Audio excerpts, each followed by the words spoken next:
In 1071, the Eastern Roman Empire suffered a humiliating defeat at the hands of the Seljuk Turks near Manzikert.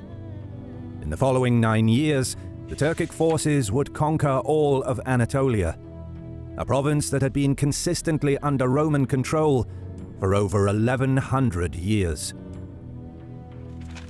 The Byzantine elite would be unable to adequately face the Eastern threat, being preoccupied with a prolonged political crisis, with each Roman emperor having to deal with multiple revolts and usurpers simultaneously.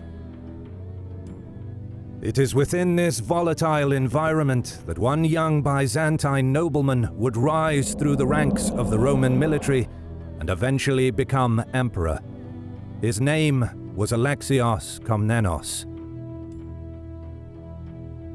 This video is sponsored by HistoryHit, the best resource for anyone who wants to learn about the past. Enjoy hundreds of exclusive history documentaries about events that shaped our world, over 1,000 podcast episodes and 5,000 articles on all of your devices. Best of all, with 2 new programs and 15 podcast episodes every week, it's safe to say that HistoryHit is the true Netflix for history. A must-see is The Ottomans vs. Christians, Battle for the Mediterranean, a 3-part series about the colossal war that seized the Mediterranean in the 16th century, where the rising Ottoman Empire pitched against the alliance of European powers. This prolonged conflict was not just about territory and trade. It was a struggle for men's souls, a clash of civilizations. And you too can follow this historic journey with HistoryHit's exclusive offer available to fans of HistoryMarche. Click the link below to visit HistoryHit and use the code HistoryMarche when you sign up to get 50% off your next 3 months. Go where history is made with HistoryHit.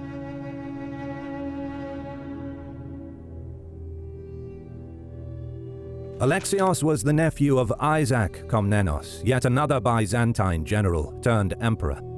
His short reign ended with an illness that would force him to abdicate the throne to a member of the massively influential Ducas family, Constantine X.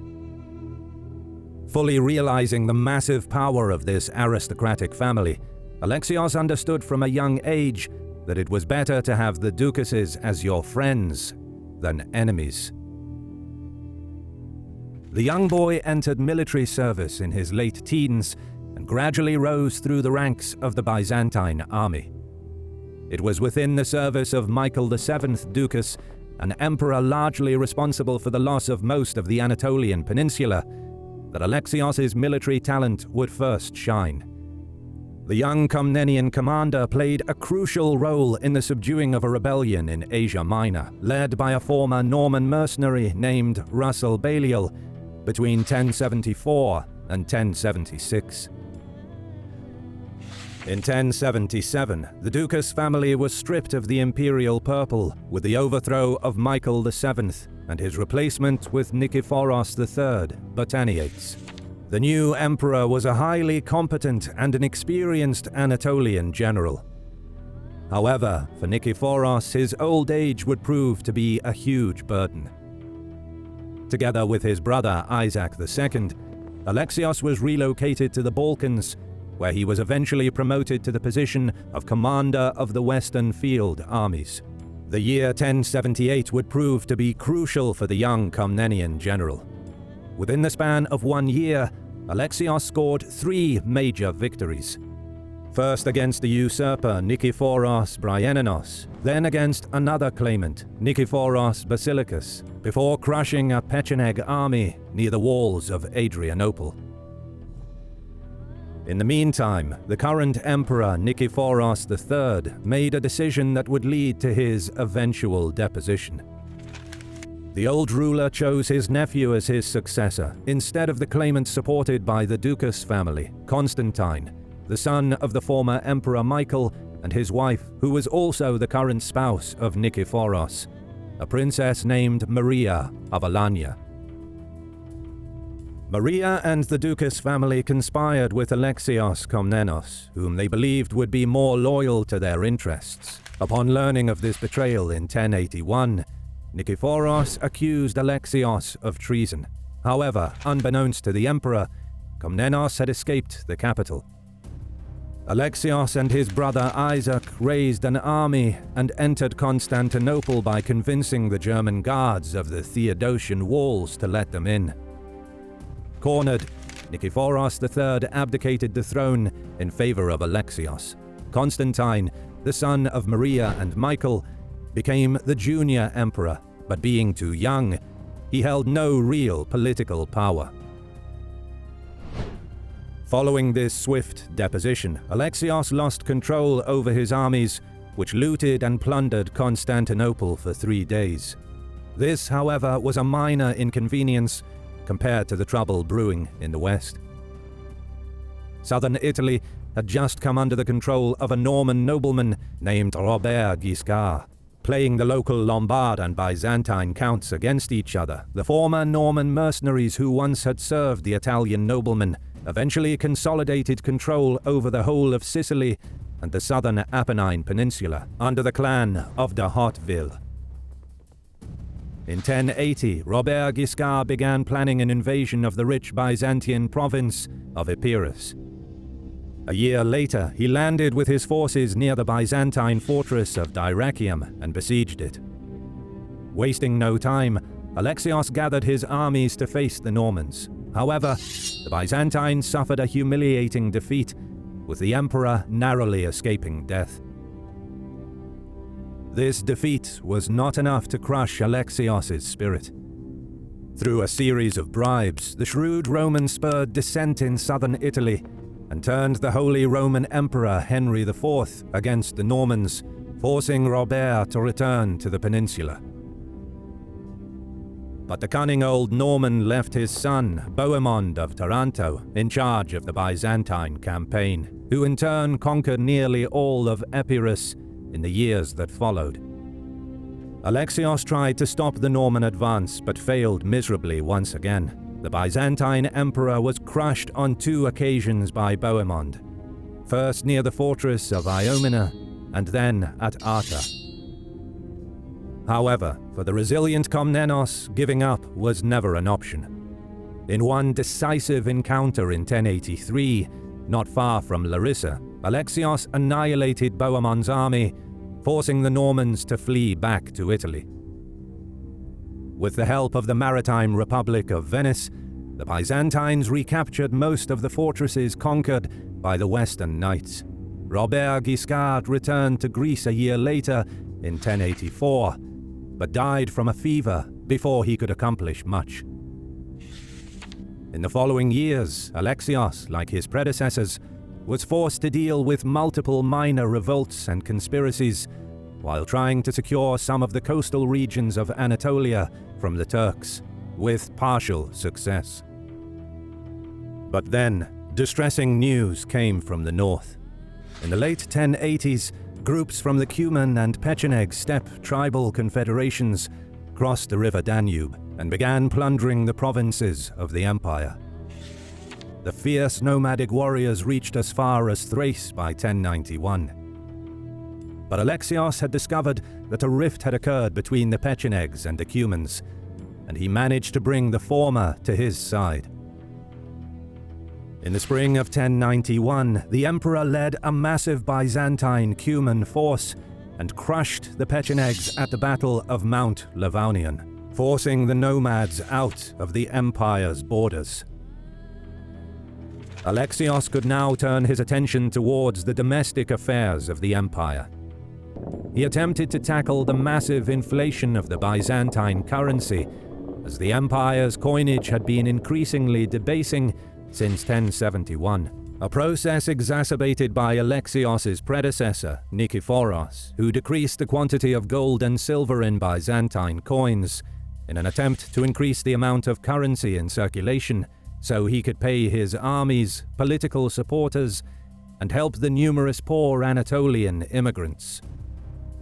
Alexios reformed both the taxation and monetary systems of the empire. He began minting a new gold coin, the nomisma, and later ordered that taxes be at least partially collected in this currency instead of in the old, debased one.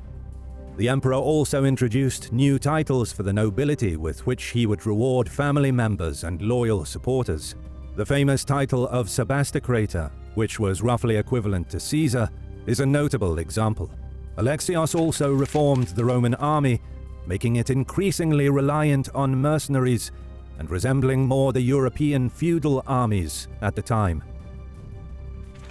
The emperor could now begin planning the reconquest of the lost Byzantine lands in Anatolia.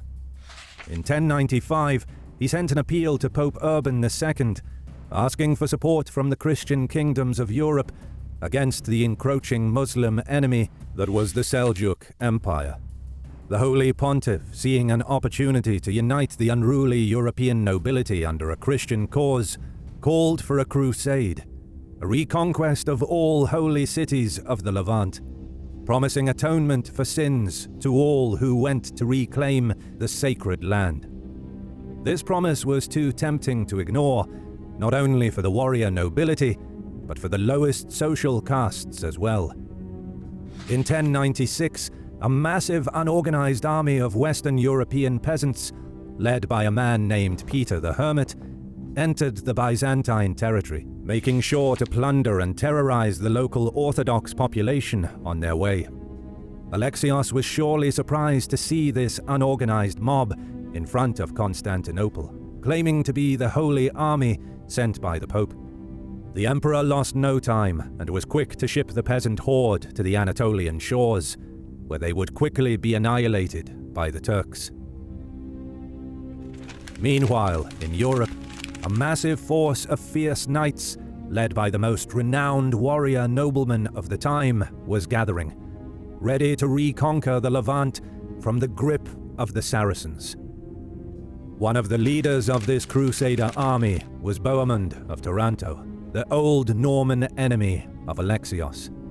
Expecting only a few thousand mercenaries, Alexios was surely not expecting to see one of the largest armies ever assembled in medieval Europe in front of Constantinople's walls. Rightfully being distrustful of the Catholic Latins, the Byzantine emperor made them swear an oath to return every piece of land they conquer back to the Byzantine Empire, an oath which the leaders of the crusade would be all too eager to neglect only a couple of years later. In 1097, the Roman and Crusader armies would enter Anatolia. The first major Christian success would be the capture of the major city of Nicaea, which would open its doors to the Byzantine forces. The Crusaders then headed towards the Holy Land, defeating two Seljuk armies at Dorylaeum and Heraclea. In the meantime, Alexios focused on securing western Anatolia. In the same year of 1097, the major city Smyrna, which had been previously captured by a former Byzantine general of Turkish descent named Zacchus, fell to the Byzantine general John Ducas. During the following 2 years, the Romans would reclaim the islands of Chios, Rhodes, and the major strongholds of Ephesus, Sardis, and Philadelphia. In the meantime, the Crusaders had reconquered nearly all holy cities of the Levant after a series of prolonged sieges and battles with the Seljuk and Fatimid empires. In clear opposition to their oaths, the leaders of the First Crusade formed independent principalities, turning their backs on Constantinople. On the other hand, the Crusader armies proved to be enough of a distraction for the Seljuks, which enabled the Byzantines to reclaim the entirety of western Anatolia by the year 1100. The remainder of Alexios's reign was a time of relative peace for the empire. He dealt with more plots against his rule and focused on quelling the growing heretical movements. Paulicians and Bogomils were persecuted, and heretical thinkers such as John Italos were condemned. These policies ended some of Alexios's popularity during the latter half of his rule. In 1107, Bohemond of Taranto, having returned to Europe from his holdings in the Middle East, invaded Byzantium once more. The Norman would begin another siege on the fortress of Dyrrhachium. However, Alexios was quick to react and managed to block the Norman camp until Bohemond was forced to negotiate. The Prince of Antioch agreed to a humiliating treaty of Davos, making his holdings in the Levant subject to the Byzantine Empire. In 1117, after repelling multiple Turkish attempts on his territory, Alexios embarked on one last campaign against the Seljuks, defeating Malik Shah, the Turkic ruler of Iconium, at the Battle of Philomelion. In August of 1118, Eastern Roman Emperor Alexios Komnenos died from an illness that had been troubling him for years. He is regarded as one of the most competent rulers to ever sit on the throne in Constantinople. Having inherited an empire that was on the verge of collapse, Alexios' resilience, sharp thinking, and political instinct enabled him to overcome all troubles and begin a process of restoration that would be continued by his successors. His son, John II Komnenos, would continue his father's work with equal, if not greater, success. But that is a topic for another video. If you stayed around this far, thank you for watching. And if you'd like to support our work like all these amazing people do, head over to our Patreon page where you can get ad-free early access to our videos for as little as $1. Or you can support us by clicking like and subscribing to our channel and leaving a comment as a sacrifice to the gods of the algorithm. As always, thank you for watching.